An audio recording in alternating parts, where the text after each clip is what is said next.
Le curcuma a été longuement étudié dans la communauté scientifique depuis de nombreuses années et a toujours été déclaré non toxique jusqu'à récemment, quand des dizaines de cas d'hépatotoxicité dus à des compléments de curcuma ont été déclarés ces dernières années. Le curcuma a des propriétés anti-inflammatoires et antioxydantes et il a été démontré qu'il est bénéfique dans les cas d'indigestion, de diarrhée, de maladies du foie, de cancer ou encore pour la santé articulaire pour les maladies telles que l'arthrose. Les propriétés du curcuma sont surtout dues aux curcuminoïdes, dont le principal curcuminoïde et le plus étudié est la curcumine.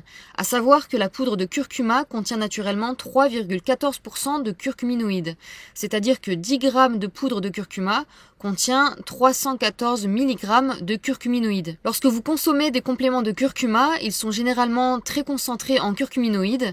Ils en contiennent généralement plus de 300 mg, une quantité que vous obtiendrez de manière naturelle en consommant donc environ 10 g de poudre de curcuma par jour, ce qui est énorme et loin de la consommation habituelle qui se fait par exemple en Inde, où chaque personne consomme en moyenne 1 à 2 g de curcuma par jour. En prenant des compléments de curcuma concentrés en curcumine, vous absorbez donc une dose de curcumine énorme, presque impossible à obtenir naturellement en consommant simplement de la poudre de curcuma. C'est un détail important qui explique en partie sa potentielle toxicité, comme on va le voir dans cette vidéo. De plus, l'une des raisons principales de son innocuité est que la curcumine est très peu absorbée lorsqu'elle est ingérée. Mais des moyens d'augmenter la biodisponibilité de la curcumine ont été développés par les laboratoires en la combinant avec de la pipérine extraite du poivre noir, ou encore en utilisant la technologie liposomale, ou encore par des méthodes d'administration par nanoparticules pour augmenter l'absorption. Ces formes de curcuma à haute biodisponibilité ont été corrélées à plusieurs cas d'atteinte hépatique et évoquées comme cause possible d'épidémies d'hépatite aiguë apparues ces dernières années en Europe, notamment en Italie et en Belgique, mais aussi aux États-Unis. On voit donc apparaître de plus en plus de mises en garde dans les journaux de santé quant à la consommation du curcuma. Dans cette vidéo, on va donc voir quelques cas de personnes intoxiquées par des compléments de curcuma qui ont été répertoriés dans une étude dont je mets le lien dans la description sous la vidéo. Les cas de toxicité rapportés incluaient généralement les symptômes suivants: fatigue, nausées, baisse d'appétit, douleur abdominale et selles décolorées, dermatite, jaunisse, urine foncée. Les marqueurs hépatiques, transaminase, bilirubine, phosphatase alcaline, étaient très élevés. De nombreux patients ont développé des anticorps faisant penser à une hépatite auto-immune. Cependant, les patients récupéraient rapidement une fois que le complément à base de curcuma était arrêté. Dans l'étude dont je vais parler maintenant, 23 cas ont été identifiés en Italie entre décembre 2018 et juillet 2019. De ces 23 cas, la majorité prenait au moins un médicament chimique en plus du complément de curcuma et 16 d'entre eux se sont rétablis à l'arrêt du complément, ce qui veut dire que dans 7 cas, le complément n'était probablement pas en cause. Toujours dans cette étude, 7 cas en particulier ont été détaillés et c'est ce qu'on va voir maintenant. Cas numéro 1. C'est une femme de 55 ans, sans historique de problème de foie, qui a été hospitalisée pour hépatite. Elle a pris 3 comprimés par jour d'un complément composé de 400 mg d'extrait sec de rhizome de curcuma et de 90 mg de poudre de curcuma par comprimé. Elle ne prenait aucun autre complément ni aucun médicament et elle n'avait pas consommé d'alcool. Ses symptômes se sont résorbés après 20 jours d'arrêt du complément. Donc 400 mg d'extrait sec, c'est à peu près 300 mg de curcumine et elle prenait 3 comprimés, ce qui fait à peu près 900 mg de curcumine, soit l'équivalent de 30 g de poudre de curcuma par jour. C'est vraiment beaucoup. Pour vous donner une idée, là, ces petits pots là d'épices que vous achetez en magasin bio ou pas, ça fait 35 grammes. Donc c'est comme si vous consommiez un pot comme ça par jour, pendant plusieurs jours, voire plusieurs mois. Le cas numéro 2, c'est une femme de 62 ans qui a été hospitalisée pour insuffisance hépatique aiguë d'une gravité telle qu'elle a été mise sur liste d'attente pour une transplantation du foie. Elle consommait depuis 8 mois un complément à base de curcuma dont la composition était pour un comprimé extrait sec de curcuma 500 mg, extrait sec de gingembre 100 mg, extrait sec de poivre noir 3 mg. Elle prenait 4 comprimés par jour. Elle ne prenait rien d'autre et ne buvait pas d'alcool. Elle est restée 18 jours à l'hôpital. Donc, 500 mg d'extrait sec, c'est à peu près 400 mg de curcumine, et elle prenait 4 comprimés par jour, ce qui fait 1600 mg de curcumine, soit l'équivalent d'un peu plus de 50 g de poudre de curcuma par jour, soit un pot et demi comme ça par jour pendant plusieurs mois. Le cas numéro 3, c'est un homme de 59 ans atteint d'une hépatite aiguë et entré en soins intensifs alors qu'il était déjà hospitalisé pour insuffisance cardiaque et infection systémique, et il prenait en intraveineuse 2 médicaments, de l'amiodarone et de l'azithromycine. Avant son hospitalisation, il prenait 4 comprimés par jour d'un complément à base de curcuma dont la composition était, pour 4 comprimés, 70 mg de poudre de curcuma et 7 mg de poivre noir en poudre. Quand il est entré en soins intensifs, il a arrêté le complément et son état s'est amélioré. Il a aussi été traité avec du NaC à la dose de 600 mg et il s'est rétabli sans rien faire d'autre. Donc là, le complément qu'il prenait, c'était de la poudre de curcuma. C'était pas un extrait sec, donc c'était pas du concentré, c'était de la poudre simple de curcuma telle que vous pouvez la trouver en magasin sous cette forme. Donc 70 mg, ce qui est pas énorme. Par contre, ce qui a pu déclencher la toxicité, c'est que c'était combiné à du poivre noir en poudre, 7 mg, et aussi qu'il prenait 2 médicaments chimiques en intraveineuse. Donc on va voir après les détails de pourquoi ça a pu aggraver son cas, parce que toutes ces choses combinées vont impacter le foie. On va en reparler après. Mais donc s'il n'avait pas pris de médicaments chimiques en même temps que ce complément, je pense, d'après ce que j'ai lu dans ces études, d'après les résultats de ces différentes études, je pense qu'il n'aurait pas eu de soucis de toxicité s'il avait pris son complément sans les produits chimiques, ou alors s'il avait pris ses médicaments chimiques sans le complément de curcuma. Dans le cas numéro 4, c'est une femme de 45 ans qui a été hospitalisée pour douleur à l'abdomen côté droit, douleur d'estomac, jaunisse et urine foncée. Elle n'a pas consommé d'alcool, ni de paracétamol, ni rien d'autre. Elle prenait 2 comprimés par jour d'un complément de curcuma qui contenait 1000 mg d'extrait sec de curcuma, dont 760 mg de curcumine, 10 mg d'extrait sec de poivre noir et puis 3 vitamines isolées synthétiques. Son diagnostic était hépatite aiguë qui a été traitée avec du NaC, là aussi 600 mg 3 fois par jour. Donc cette personne, elle consommait 760 mg de curcumine par jour, soit l'équivalent d'un peu plus de 20 g de poudre de curcuma par jour, et la biodisponibilité était augmentée grâce à la pipérine. Donc 20 g de poudre, je vous rappelle, ça c'est 35 g, un petit pot comme ça. Donc 20 g c'est les 3/4 du pot, c'est comme si elle avait consommé les 3/4 de ce pot par jour, mais comme c'était associé à la pipérine qui augmente la biodisponibilité, on peut penser que du coup ça équivalait en fait à beaucoup plus que ce petit pot en taux de curcumine intégré par les cellules du corps. Le cas numéro 5, c'est une femme de 68 ans qui a développé une cholestase hépatique après 2 mois de prise du complément à base de curcuma. Son symptôme principal était une douleur abdominale aiguë et une échographie a montré des calculs biliaires. Elle ne consommait pas d'alcool, mais elle prenait des injections de denosumab, une injection tous les 6 mois pour son ostéoporose post-ménopausale. Donc c'était une injection d'un médicament chimique. Elle avait pris un comprimé par jour pendant 2 mois d'un complément de curcuma dont la composition était pour un comprimé 200 mg d'extrait sec de curcuma, 400 mg de phospholipides de tournesol, donc c'était un complément à base de curcuma liposomal, et 5 mg d'extrait sec de racine d'échinacée. Les paramètres hépatiques sont redevenus normaux après 30 jours d'arrêt. Donc ici aussi,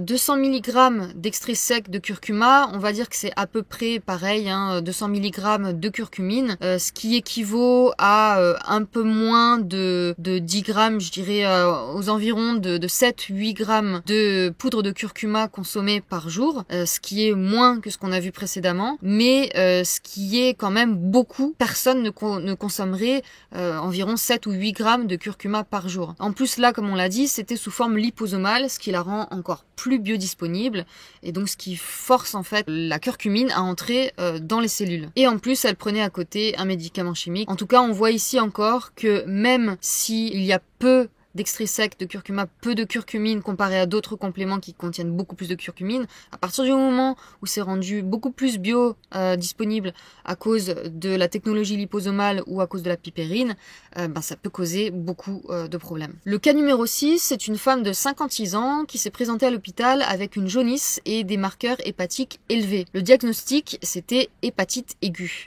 Elle prenait 2 comprimés par jour du même complément que dans le cas numéro 4 depuis 1 mois. Elle n'avait jamais eu de problème de foie avant.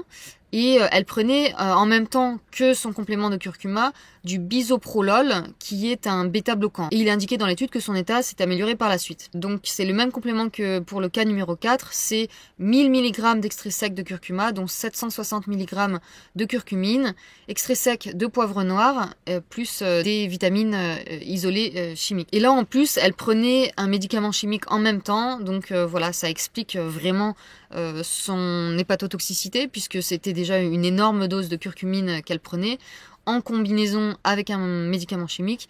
C'est pas surprenant qu'elle ait eu des problèmes. Le cas numéro 7, c'est une femme de 61 ans qui s'est présentée à l'hôpital avec une jaunisse et des marqueurs hépatiques élevés. Elle a été diagnostiquée d'une hépatite sévère.